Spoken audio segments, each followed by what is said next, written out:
All right. Hi, everybody. It's Anna Hi. Feldman here with my beautiful friend and business associate, Sand Mew. We're here connecting with everybody because we felt the call to connect with our tribes globally around the world. So if you're watching this on the Awake TV network or on any one of my social media platforms or through any of the incredible work that Sand does, we're so thrilled to be here with you and bringing a conversation that has been so close to our hearts over the last week or two now, which is around the topic of fear.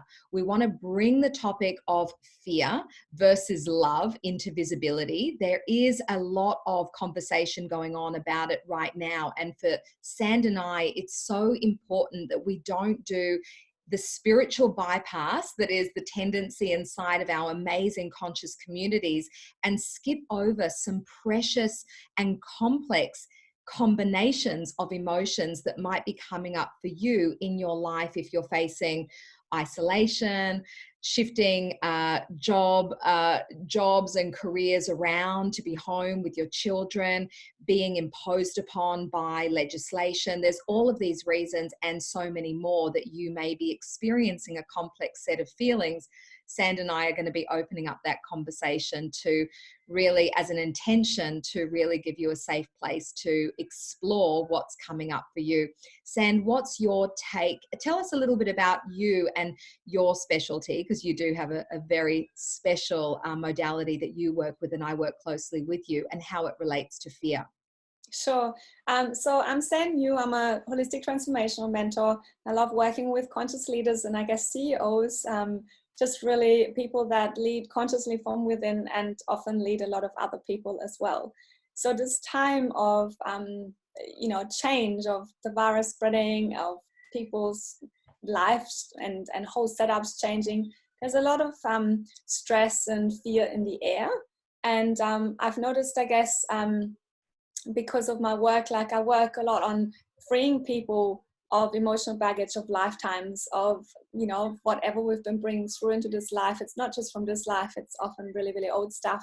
So I help people free themselves of emotional baggage of lifetimes, conditioning, upper limits, so that they can fully step into their purpose and monetize their inner calling, take the brakes off, and Are you increase talking to income and me, impact. Sand? I feel like you're speaking directly to me. With these. Tick, tick, so tick, um tick.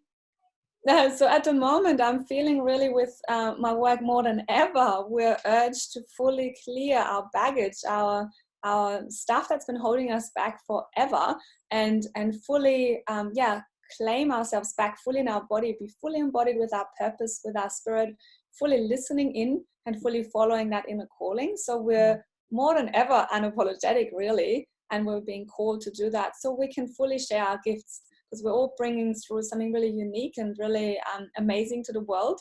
And we all have a unique purpose in this whole cogwheel of or clockwork of It's humanity, really really. interesting, Sand, to add to what you're sharing. It's almost like these times are here to really squeeze out the juice that's within us. And if you Yeah, don't know what your calling is, or you've been lost around what your purpose is and what you want to become visible about, take the brakes off about, these are the times that will make that visible. The things that you care the most about, your yeah, deepest values, will rise to the surface because the most important things to you will become very, very visible and want to be made visible. So it's just so yeah. interesting how with the times that we're in is going to stretch us into a place where we have to lean into being courageous and doing something.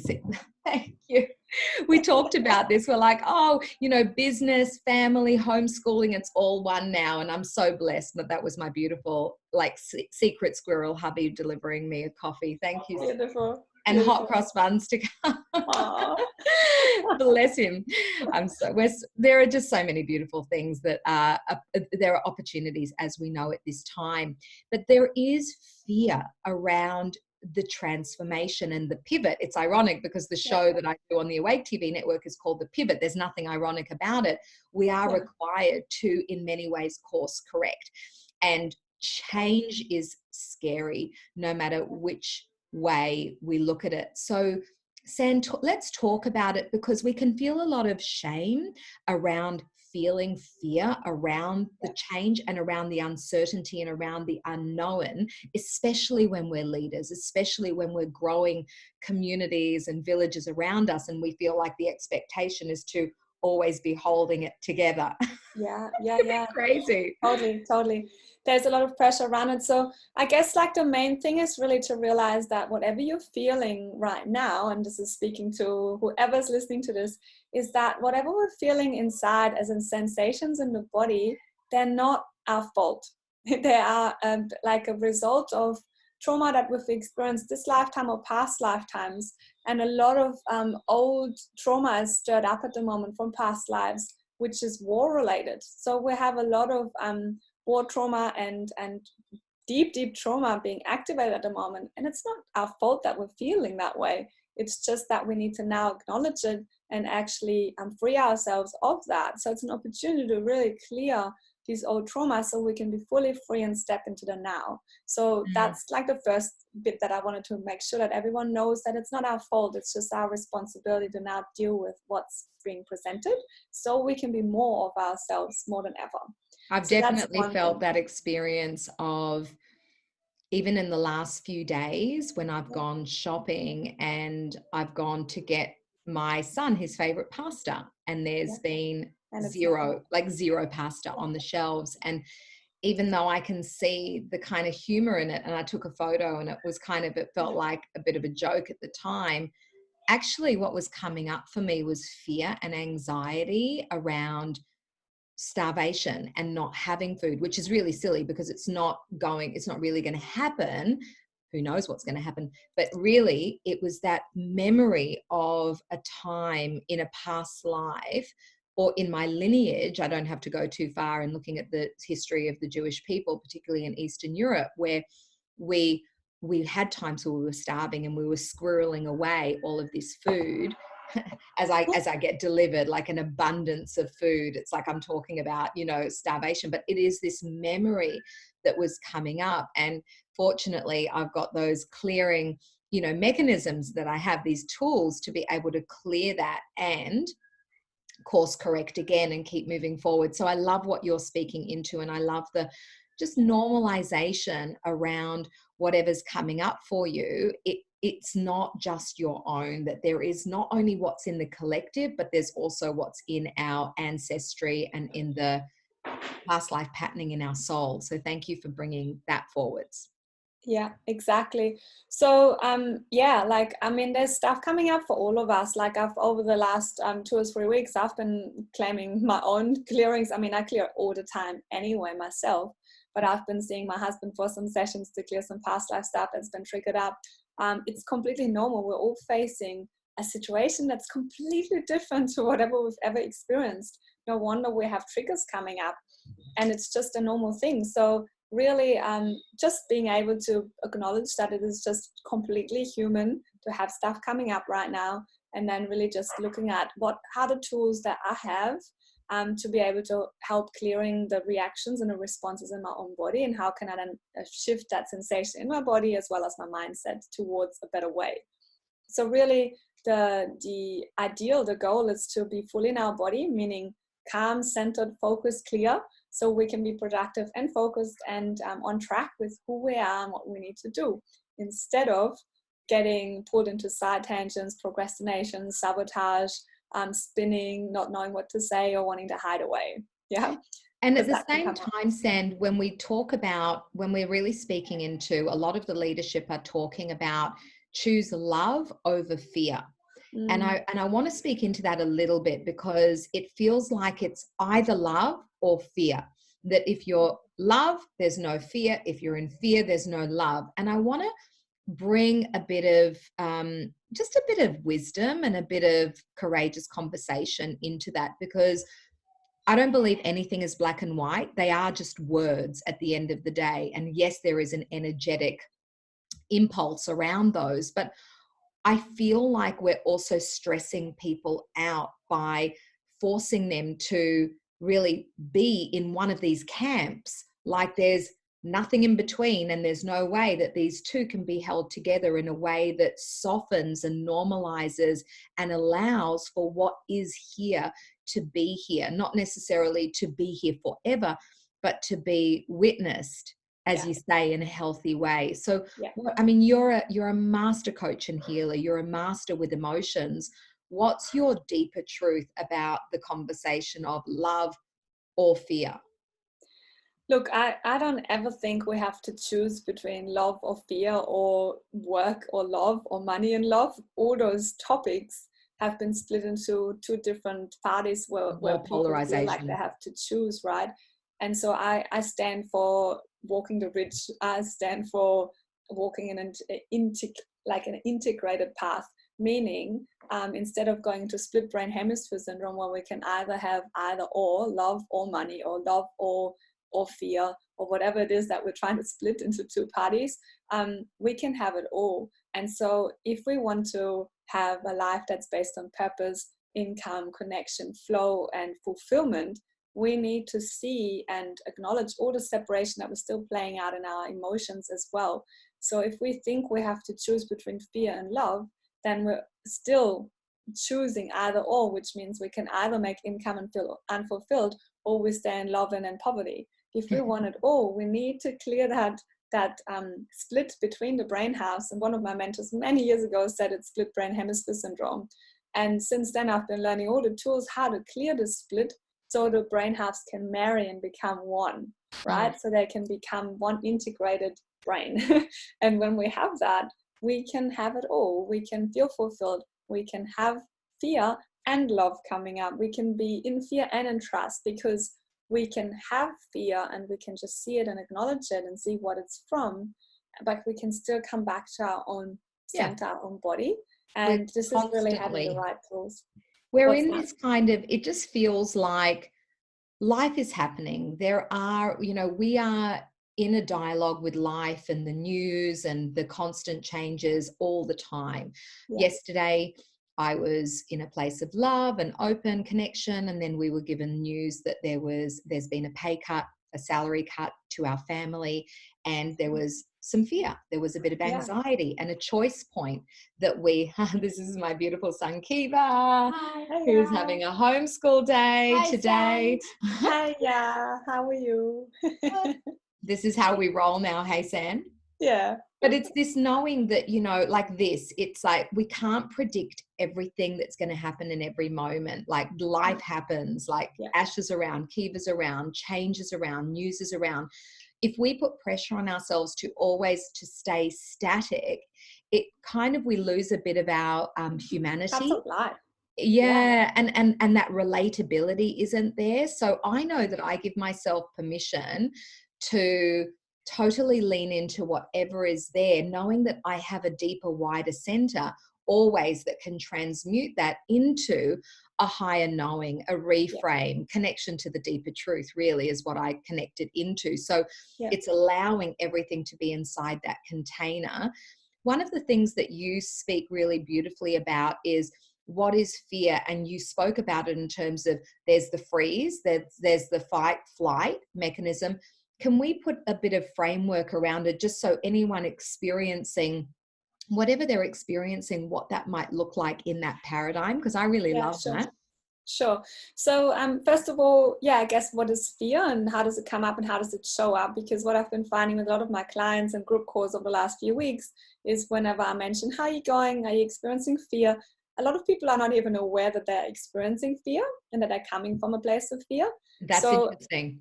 yeah. Yeah. So going into that a little bit first is, so we all have a default setting, how we respond to stress situations. So we all either go into fight, flight, or freeze. We all have a default one. We will all tend to get all of a little bit of them and know all of them, but we all have a main pattern. So mine is fight. My husband's is freeze, right? So we often are in dynamics and relationships where we have a different response coming up. And then when we're under pressure, which the situation will bring up, it's like, we're really faced to look at to how do we respond to very stressful situations. So if you have the tendency to go into fight means you will go into over brain load of thinking of a million solutions. Might not be very productive at all, but they will come up. So you'll think of, how can I cope? What can I do? Da, da, da, da, da, and they become really busy. So the ones that flight, they might go, oh, it's all not that bad. I'm fine. I'm just here. I'm just gonna just wait this out or relax, or duck away, or they don't want to face the world. And Right. then there's freeze, which might mean that they might want to hide in bed, put the blankets over the head and just hope it's all going to be done, or they don't even know how to do that, and I just stand there and freeze, literally freeze. I've actually So, experienced that. So, as you know, Sand, I speak to a lot of people who are pivoting into an yeah, online business and, yeah, translating their coaching business into leveraging a completely new business model to express their gifts and bring their work to the world. And I'm yeah, noticing how exactly those three things play out. So, if you're watching and you're a coach, you're a leader, you're a healer, you're a light worker bringing your work to the world, this is going to be really relating to you. So if you were in freeze, you're like, nope, this is not the time to do anything, to invest in anything, to work yeah. on anything, to pivot or course correct and lean into my intuition. So that could be what freeze is. I'm not going to do anything at the moment. And I I'm want just to gonna, add to that, you will feel like literally you're nearly holding your breath, and you will feel really contracted inside and yeah. really on lockdown, and yeah, just kind of a bit frozen. Yeah, like not being able to take a step in any direction. That means freeze. And what would fight look like if you're in that scenario of working from home in your own online type Yeah, coaching? so if your pattern is to go to fight, will mean that you might forget about your lane. So instead of sticking to your lane and your purpose and continuously working on that and showing up in who you are and what you're offering to the world, you might be thinking, what else can I offer? What else can I do? Da da da da. And it will distract you into, like, it's like a thin scatter everywhere, and it's not going to work because you feel drained. It's not going to work for you. So we need to come back and remember who we are and what we're here for. Keep on grounding and keep on then staying focused and proactive in our lane. So that's really, really important. I love that. And I just want to sort of name that if you're not sure what your lane is, maybe your lane is just to be yourself fully. When Coming I back to it. started to forget about like my lane, my niche, my title, what I was bringing to the world by way of coaching and coaching work, and I liberated myself just to be in my own lane of becoming myself fully, I completely liberated myself to always be in my own lane because I can monetize my truth and my brand and my online Yeah. presence however I want. What I've really come to is the most easy way for me to stay in my own lane is when I don't have any cookie cutter funnel like pressure to do it this way and that way, and this is the market and this is what I'm Fully supposed to. agree. Well, Yes. because then I can't really speak to what is here now. Yeah. Whereas if the only work we have really is to be so embodied and so present to what we're feeling, what the needs are out there. And this is the beautiful thing. Like even a month ago, you might have been working a business that was solving that problem over here. But if that's not the problem right now that your audience is facing, you might be in fight mode, trying to fight for this old paradigm that you've been working towards, but actually the needs of your audience might be completely different because of the times that we're facing. So being vulnerable enough to, it's still staying in your own lane, but possibly speaking to someone, reaching out, brainstorming with a coach or a mentor about how a course correct might look for you, still in your own lane, but an evolved version, an emerging version that's Yeah. meeting the needs of the times for you, your family, your clients, your Yes. collective, right? Yes. So to add to that, staying in the own lane is a term that I've heard a lot over the years of building my own business as well. And it's often triggered stuff up because I wasn't quite clear on what that exactly meant for me over the years. I mean, now it's been clear for the last few years for sure. But before that, it often brought up a lot of, yeah, almost a spin as well. And so I would like to add to that, that staying in your own lane means staying in your own inner truth, not Mm-hmm. what the I tag is love that you that. might have given yourself, right? So if you're saying, for example, I don't know, like Oh, even actually my own example, perfect example. So over 16 years, I've built a beautiful modality called the footprint connection. And so I've been the foot lady for so many people over so many years.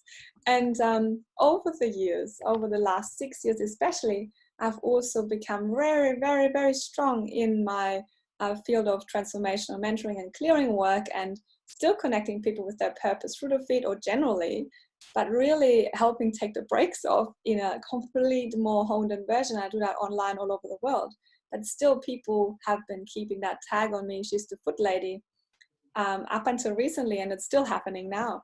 So I guess that lane could have been, I could have mistaken that as I have to stay in my lane, meaning in the foot person Exactly. box. But that's not what, I mean, I've been doing too much clearing for that. I'm just following my own truth. But a few years ago, Exactly. that was a big trigger, right? It really caused a lot of inner struggle for me. Can I step away from this? And yes, staying in your lane means staying in your own inner truth, whatever feels right for you right now. So And whatever's coming through that you need to do, that you're being called to do from inside, that's what your lane is And right I now. love that. I love that. And if it doesn't scare you to stay in your own lane, then I think that there's something wrong, because if fear doesn't come up to really follow your truth and your inner guidance and potentially show up differently to what other people out there in the world expect of you, then we're Yes. starting to get that charge of, I'm afraid I'll be rejected. I'm going to Yeah. be, Emotional I'm going to baggage conditioning and I'm upper a limits. Yes. fraud. Who am I to change direction? And Yeah. so we should be pushing up against this, because Yeah. we're not static beings. We're evolving, emerging beings. And as you know, Sand, I love that we're speaking into our own personal experiences. Yeah. For me as a coach, a global coach and speaker, to shift into an online business and Yeah. still be bringing my coaching work forwards in a new paradigm has been such a big, I'm Yeah. still in my own lane, but such a big shift to the rest of the world going, Yeah. what is she doing now? What is she offering? How come it doesn't look like this? And how come it's different to that? And That's really, I actually, love yeah. what we're speaking to is Yeah. someone has to lean in and blaze the way for what it truly means to be an evolutionary being, which is that we're always creating ourselves as we go. We're Yeah. learning new things, not only by way of education and certifications that we love knowledge, but we're learning new things because of what life is teaching us. And we're learning new things by way of which courage, when we drink from the courage cup, we actually want to bring more of our truth out there. So what are I know that there's one more thing we wanted to talk about, because we've done freeze, we've Yeah. done We've done fight, fight. and then there's I think we flight. haven't, have we done freeze? Because I thought we'd done fight and flight. Have we done I flight? think we did freeze, where we just kind of do nothing. And then you sort of gave another couple of examples of what that looks like in the context of business. So we kind of like don't invest in ourselves. It's We true. don't Yeah. want to pivot. We Yeah. kind of like, now's not a good Well, time I guess to, I wanted to add with that one, yeah, because I've brought in the balance of what of fight, coming back to our yes, truth, and then staying in a line in an hour lane. With the freeze one, to even that out and balance that out as well, the best way to cope with the freeze pattern is to also keep on coming back to yourself, and then taking a step, the next step, the one step that's coming through to unlock the freeze pattern, to go into action, because that will be the hardest thing to do, but we need to balance it out. So yeah. when So that's get into balanced, Facebook groups, and, this is like in a practical way, yeah, lean into the groups that you feel aligned with, lean into the mentors that you feel that you can have a breakthrough with, pick yeah, up the phone, get onto social media, connect to get out of this. Is just in terms of a practical tip. It's all about online communities now, and also yeah, connection through phone and other technology that we have, yeah. if you're in a situation where you're in self-isolation. So that's just so beautiful and so powerful. And then with the last few minutes that we literally have to go, we've got probably just enough time The to flight talk one, about, yeah. So I feel like this is the one that's probably quite pivotal for those that have been feeling they have to choose between fear and love. It's the yes, ones that, and I want to bring in the example of manifesting, because that's something that I've been finding over the years. Clients bring to me, they go, I've been told that I need to think only positively, and if I allow one negative thought in, it's not going to work. And then they're literally like in this really tight physical reaction where they feel like they have to think positively, otherwise they're manifesting something bad. And Yes, that's speak the to that. biggest myth that I've Mm. ever heard of, because it's actually not true at all. So we need to, in order to free ourselves and manifest what we really want, we need to acknowledge the fear, the negative thoughts, acknowledge them, and then change them into something that we can then move forward with. So in order to acknowledge them, we need to fully see what they're teaching us. What is the experience or the pain teaching us? And then take that message and that way let the baggage go. So instead of carrying 4 tons and trying to ignore it and running away from this pain or the fear, we need to just take whatever the 5 grams is, that we need to take wisdom of it and let the rest go. And Yes. therefore we can then fully focus on what we really want to feel and trust in our body and move forward with that, which then automatically brings trust and love and manifesting what we really want. But we can only focus on that truly if we acknowledge whatever's trying to pull us back, because And otherwise, I love what you're sharing, because it speaks into what we both are passionate about, and it's visibility.